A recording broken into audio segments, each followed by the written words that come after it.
Who told you? Who told you? Who told you? Who told you? You what? God design, God design.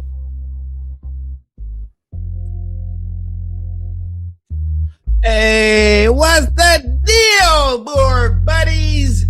We live in the best place to be. Check me out, board buddies. Guess what? If you love Boerboel, if you love dog, and if you want to learn more,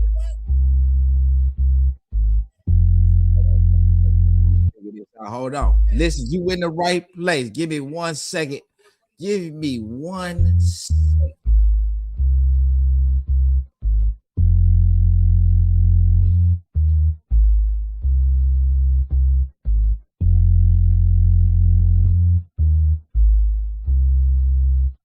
Listen, it's going down, board buddies. I don't know why is it doing that, but check it out. We finna break it down. The best dog on the planet. I know you heard me say this before, but if you stay tuned, I'll tell you why. Better than just talking about it, I'll show you what's going on. You can see for yourself why the Boerboel is the best dog. And why we all so crazy about it. You see people fighting back and forth about the Boerboel, but this is why. Because it's a super duper dog. It's one of the best dogs that you could possibly have. And what we're doing today, we're going to arm you with information. We're going to give you some tools and some news that you can use. We're going to give you a shield full of information that you can use to defend yourself. Because guess what? It's a whole lot of bumps and obstacles and hurdles for you to overcome if you decide that you want to get into these dogs. And one of the best things that you could do for yourself is be prepared for what you're getting ready to experience. Listen, I done been there before. I already know where you have to go. Let me help you out with some of my experience. Let me save you some lessons. Let me save you some lumps with these lessons. Today, we're going to start it off real smooth. We get it straight to the point. We're talking about the top 5 Boerboels in the USA 2025. Let me know what dogs. I want to know who y'all feeling. I want to know what dogs is you favoring. And I got some favorites of my own. I got some ideas of who deserves it and who don't. I got some dogs of my own that I feel like they have really done what they came to do in terms of being represented for the exotic Boerboel program. But I want to know what y'all think because it ain't about just me. Remember, this is a community-based program. This is all about the people within the breed, not just the people, but also the dogs. Hey, don't forget, somebody got to stand up for the dogs. That's us. That's what we here for. Look, we gonna help you become your dog's best friend, right? We won't help you become a better dog owner, a better dog enthusiast. I don't know, Instagram, we might be pulling off because this is throwing me off. Sorry if you was on Instagram. I can't do it.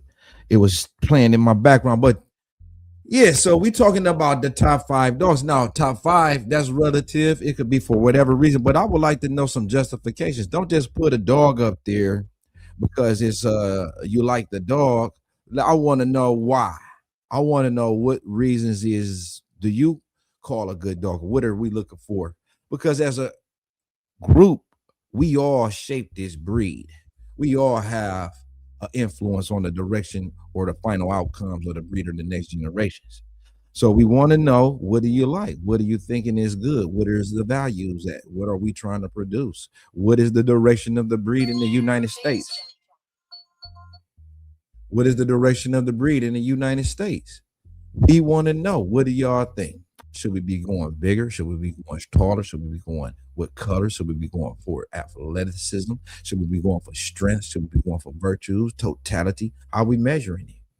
the #1 dog in the USA 2025. We're going to be putting up a poll. I want to know what y'all think. I got some ideas, but I want to know what y'all looking at. I want to know where the best dogs is at all times. For me, it's about the evolution of the exotic Boerboel breed, and not only the exotic Boerboel bloodline and program, but the breed in total. I want to let everybody in the world know we got the best dog on the planet, the South African Boerboel. And if you don't believe me, I could explain and I could show you 100,000 reasons why. I can go on and on about why this dog is so superior to all of these other breeds, and not taking nothing away from all the other breeds. But we talk about today's modern society, not yesterday's. Getting moving right along. We're gonna keep it smooth moving, because guess what? Y'all got things to do, and as do I. Getting right into this. We talking. Wait. We was getting into money and sales. Saw something interesting the other day. I was checking out the European government stud. Shout out to my man Gerald. And then also they had on their Cypress Bayou Boerboels. Shout out to Cypress Bayou Boerboels, holding down and representing for the breed. One of the dogs that I'm actually considering as a top dog is a Lobo. I've been seeing that a lot more of the dog, and the more I see of the dog, the more I see of the dog, the more I like them. But I wanted to talk to y'all a little bit about money and sales. In that episode, he spoke on pocket watching. And that was very telling, because in the beginning, he came in and he was like looking at other breeders and then imagining the success that they was having. And then he said he went and dumped so much cheese. He dumped thousands of dollars into his breeding program. For the first 2 years, he had nothing but failures. All right. And I wanted to get into that with y'all for a hot second and just touch on that, because of the motivation. He was motivated by shiny thing. He saw something that glittered and he thought it was gold. He went after, he said, man, I'm going to dump a bunch of money into this. I talk to y'all all the time. I say this all the time, and I'm going to say it from now on, and I'm not going to stop. Okay. One of the best things that you can do if you're trying to make some money, go get you some tools. Go get you a rake. Go get you a broom, a mop, and a bucket. You're trying to make some money. Go get you some tools, a hammer, a drill. You know what I'm saying? Learn how to work with a tape measure. If you're trying to make some money, the last thing that you want to do is go dump a whole bunch of cheese in some dogs and think that you're about to make a great business investment. Now, in this video, you ain't got to hear it from me. Go check it out for yourself. European Government Stud, Cypress and Bayou Boerboels talked about how they was interested and they saw all these shiny things and they was pocket watching and they was looking at the views and looking at the numbers and they was mesmerized.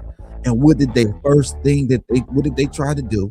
They try to get in on the gold rush and attach themselves to someone that they deemed to be their success, that it was having a magnitude of success, running it up on the views. I'm about to jump in the car with y'all because it looks like you're going far and I'm going to get money right with y'all. And it didn't work out that way. And despite who he teamed up with, it didn't work out that way. And I just wanted to tap on that because despite having a big following, you still have to have dogs that people want to buy from. And it seemed like nobody wanted Chapo Blood. They all wanted Barack. So that was the kind of the end of that was a bad thing for them. Moving right along, because we got things to do. And life ain't gonna wait for us. So we talking our next subject. Hold on here. I got you, boy, buddies. 1 second. Oh my God. Oh my goodness. My fault. Excuse my language. Talked about money and sales. There we go. Veterinarians. Now, this is a very, very important topic to discuss. A lot of times people want to cut corners, especially being breeders, because we know The vet, we have much experience with the breed. The vet may not know as much as about intimate knowledge within this breed or within our particular bloodlines. Sometimes the vet can be adversarial, and we don't want that. We want to have a healthy, balanced relationship with our vet. I encourage anyone to consider themselves a professional to try to build and establish a relationship with a vet. And how do you vet a vet? Well, what you want to do is you want to look for someone that is interested in the dog, prioritizes the dog, prioritizes the satisfaction of the dog, the servicing of the dog, that cares for you as a guest when you come in, treat you with hospitality. I want to shout out the Cleveland Veterinary Clinic, new clinic that I'm visiting.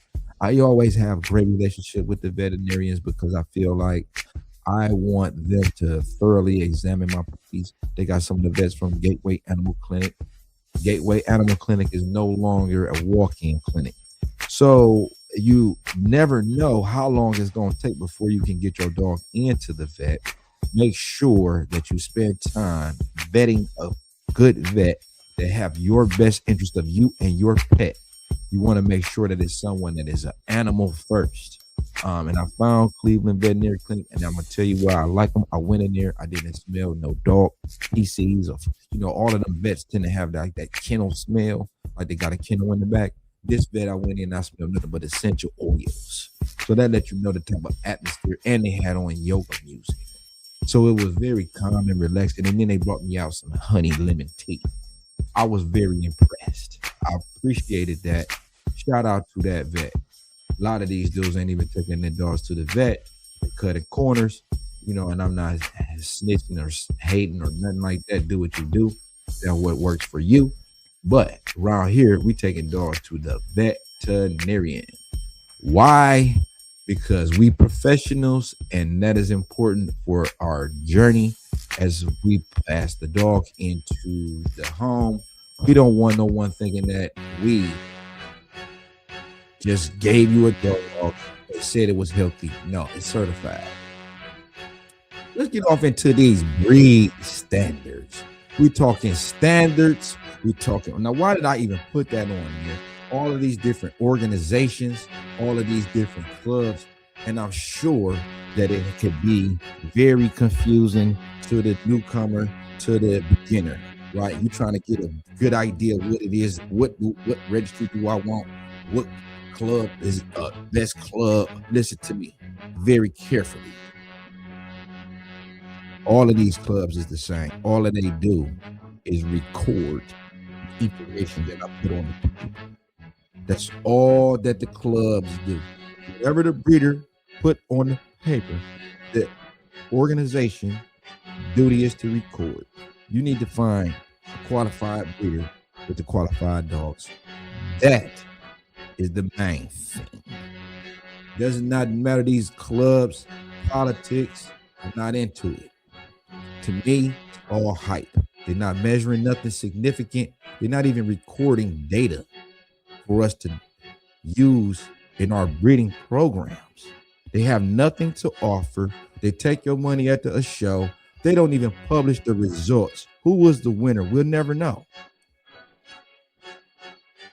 You do better coming over to Exotic Boerboels. Come on, jump on our platform. Let us promote your dog. Let us put your score up. Let us boost you up. Because these organizations, they're doing nothing. And I would never understand why people dragging their dogs cross country trying to figure out where can I go to get my dog certified by an amateur.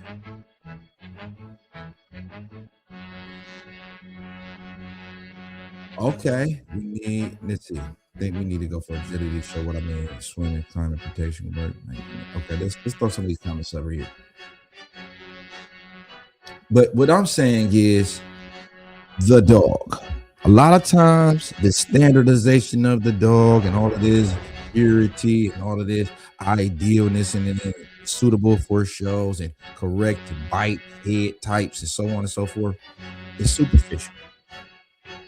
You look at records will reflect. Now, this is documented information.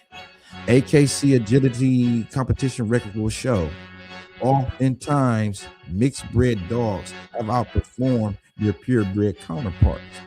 Matter of fact, while we on the subject, what even is purity? What even is a crossbred? What difference does it really make? What we're trying to determine is value, right? What we're trying to assess is value, and that should never be based off of way a dog look. It should be based off of the dog perform. How can the dog add value to your life? What is the dog bringing to the table? Is it even worthy of feeding, much less breeding? Okay, that's the type of things that matter, right? With purity, where we at? Hold on 1 second. We talking mixes. Composite. What is purity? Thank you for this comment. Let's see here something. Hold on.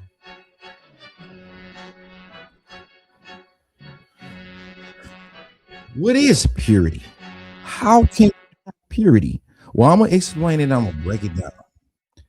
There is no such thing as purebred. You can have a pure dog. You can have a pure cat. You can have a pure tiger. You can have a pure lion. That's where its purity is related to the species.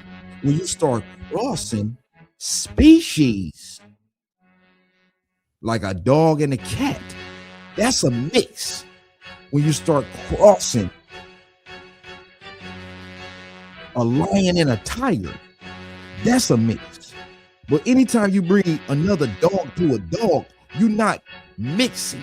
You're bringing dog to dog. Now, I want to make that very clear and understood, because one of the things that we're facing in all purebred dogs, quote unquote purebred dogs, let's really call it what it is, inbred dogs, closed gene pool dogs, dogs from within the same family of dogs, let's call it what it is, incest mated dogs. That's what's really going on. Does not establish purity. What that does is establish what they call prepotency, the likelihood to reproduce those certain traits and characteristics. Why does that happen? Well, that happens because those genes are the same on both sides of the pedigree, so the likelihood of it being reproduced and replicated is high. And that's a sort of a shortcut that breeders use versus the old way, where they would have to go seek and find the ideal style and type. A lot of times what's happening with dogs and breeding in general, people just out to produce puppies. Why? They're trying to satisfy a market demand, what they believe or perceive to be demand. Remember, they're looking at trying to figure out a way to try to make a come up, trying to make a couple bucks. So oftentimes we're going to, what do they call that? Exploit something. The dog, easy, best friend, loyal, companion. It's not right. I don't even know how we got there, but yeah, let's keep it moving right on down the line. Hybrids. A hybrid is supposed to have enhanced genetic code with the best of both sides. You got the best of the mom, you got the best of the dad species, and then they come together and form a new species.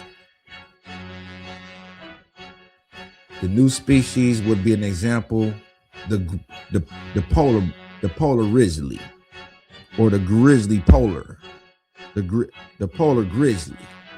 That's a new example of a new species. That's a hybrid animal. So it's adapt to survive in a new climate.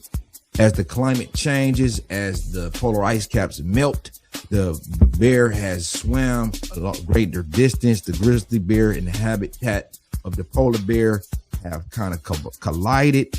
What happens with that? They start to breed.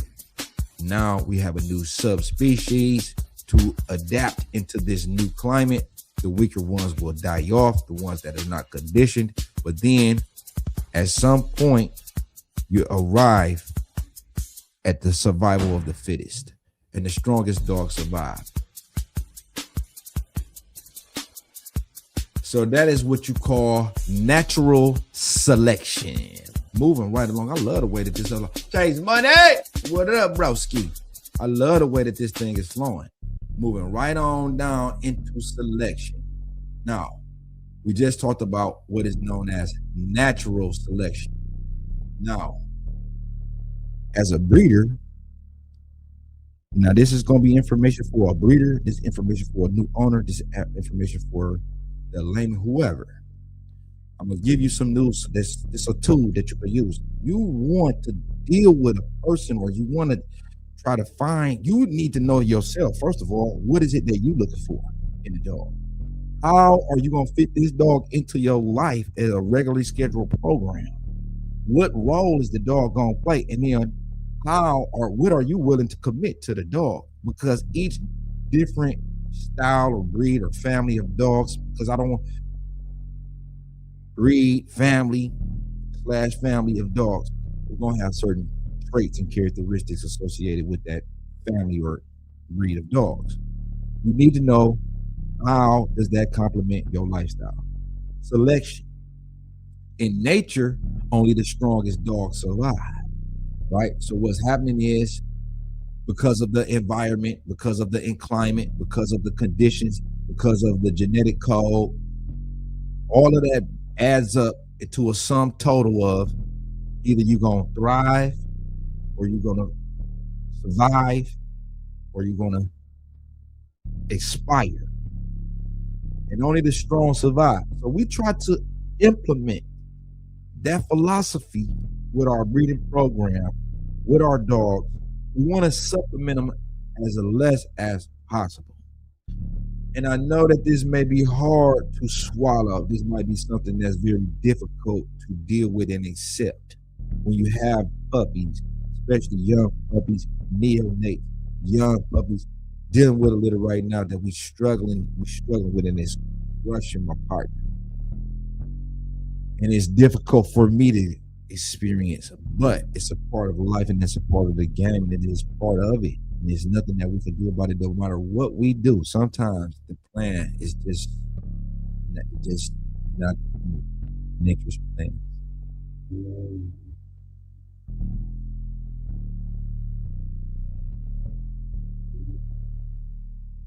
Sounded like somebody was in the driveway, but it just wasn't part of nature's plan. And with that being understood, you just have to accept it. Focus on what you have, focus on what is remaining, making sure that those dogs are sustaining, and keep those dogs thriving and surviving. Because these with dogs, nothing is guaranteed. Things can take a turn in a matter of minutes, matter of moments. You're going to go outside, and if you're not, well, it doesn't exactly happen in a matter of months. It happens over time. But most of the time, you tend to notice at the last minute. And if you notice at the last minute, guess what? That's when it's too late. So you want to be mindful. You want to be observant. You want to be basically hovering constantly over the dogs and just looking for small changes. Because changes are an indicator of your dog's how is he making? How is he coming along? And I'm sorry, buddies, I just so we was getting off into the selection. Yeah, I think that know what you're looking for and understand what it is that you want. Just like with anything in life, you're not just walking; you're going somewhere, right? You're doing this for a reason, I would hope. And a lot of things with dogs do apply directly to life. And that's one of the beauties of this show. A lot of the things that you're going to pick up, you can apply to your life and impact it in a positive way. And that's what we want you to do. Enhance. Become better. Finally, okay, getting on down to the bottom of this. Hey, we doing beautiful with the time. I'm loving this. Because look, your time is important. I don't want to waste your time. And I got things to do. And I want to get straight to the point. We're moving on right along. We talked about selection, natural selection, nature's selection. We talked about artificial selection.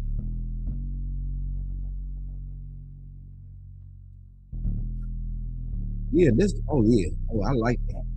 I like that question. I like that question. That's a good one. Okay, let me just. One of the things that I'm trying to do, y'all, is I'm gonna tell y'all this real quick. Is remain calm. But I get excited, and I don't know if that's correct. But I've really found out recently in my study about self-development and improvement that calmness is the way to go. And that's hard for me because I'm excited. And I like to use my energy, and it makes me feel boosted up. You know what I'm saying? I got natural thing with me, and I'm gonna have some fun. And I like having fun, and this makes me feel good. But so somebody says something about the dog show, we gonna get straight. Oh, don't worry, it's coming. But nobody works their dogs out. It's like 2 or 3 people. But I'm gonna work in the yeah, we put up some cash. Yeah, we could definitely have a big. Yeah, we definitely gonna have a big time competition. You know, I had a meeting today, at the library, where we discussed that how we're gonna start coordinating these lists that we have assimilated over the years. We're gonna put down some tests. We're gonna put down some shows. We're gonna document it.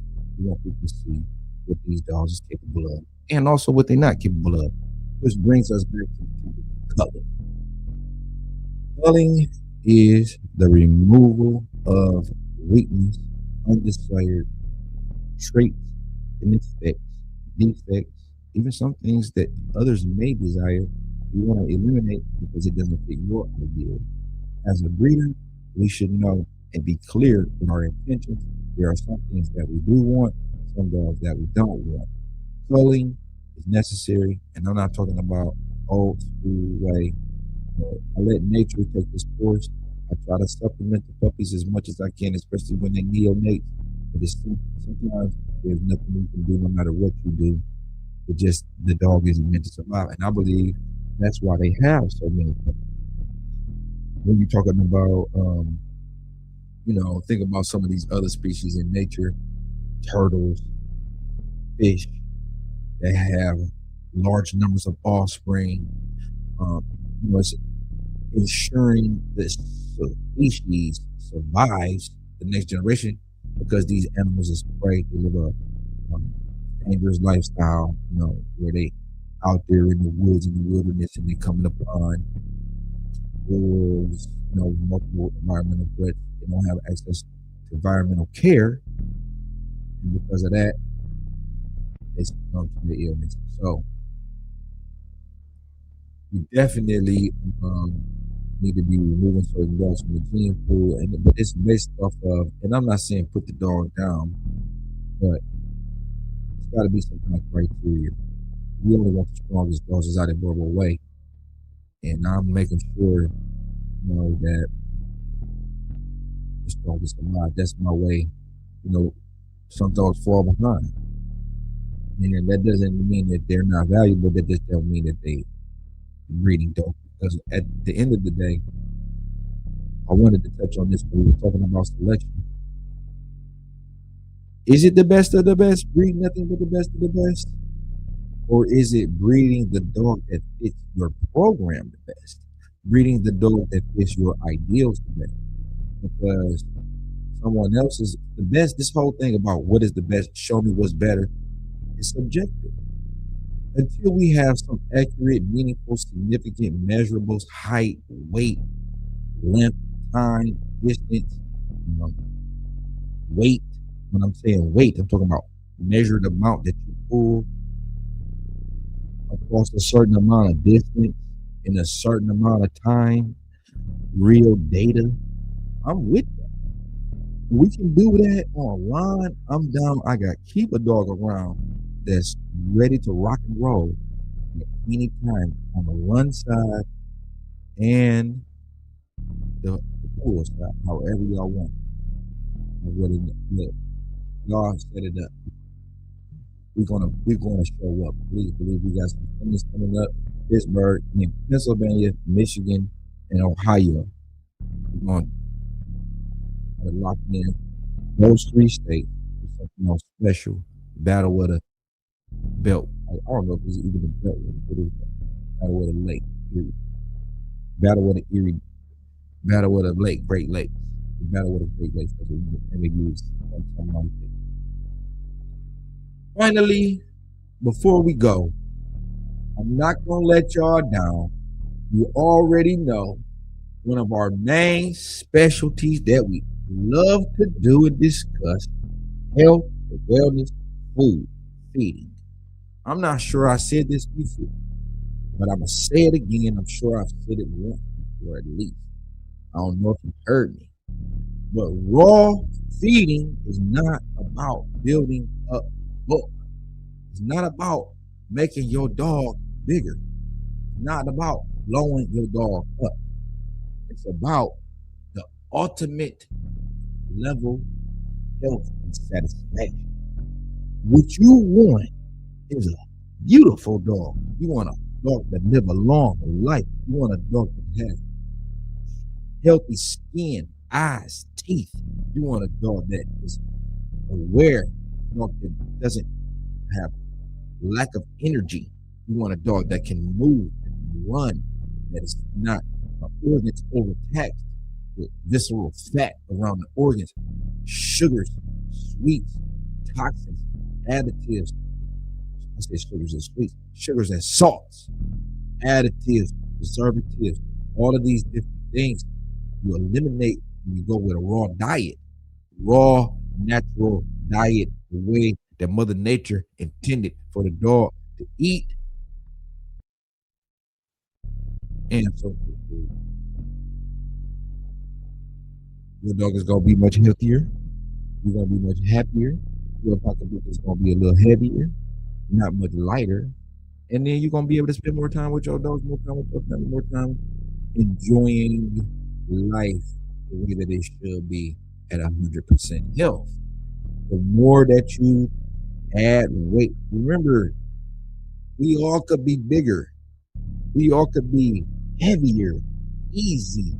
Let me see you skipping from this. Hey, y'all, bro, buddies, guess what I ate yesterday? Remember, chia seeds and grapefruit. Nothing but chia seeds and grapefruit. And anything that I eat is so delicious. So delicious. Because when you take something away, it increases the value. And my mouth is just, but look at my face, my eyes. I feel so alive. I wouldn't have it no other way. Well, buddies, pick that food bowl up. Stop just free feeding them dogs. Make them earn their food. Make them earn it. Don't just give it to them for free. Because you know what? Nothing is free. Nobody tells the value. We tend to overlook the food. Make your dog earn that meal. Before we pull off, I want to thank everyone that came today. I really appreciate y'all spending some time. I hope that it was worth it for you. It was definitely worth it for me. If nothing else, record it, share it with someone that may need some information. If you missed the live, be there. Hey, and I forgot to do this. Dang it. And taking questions before I pull off, before I go, you better get them in right now. If you got a question, you can ask the dog man. You can ask the Boerboel Guru right now. If not, or buddy.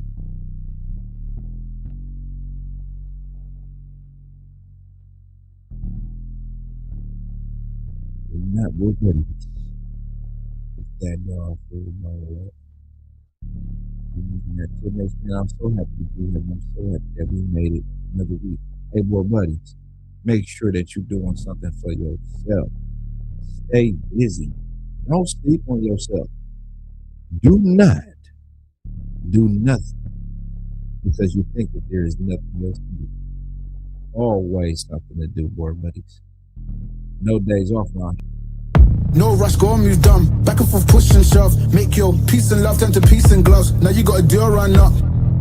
No rush, go on, move dumb. Back and forth, push and shove. Make your peace and love turn to peace and now you got a deal run up. Old gang, old man, old school, young jam.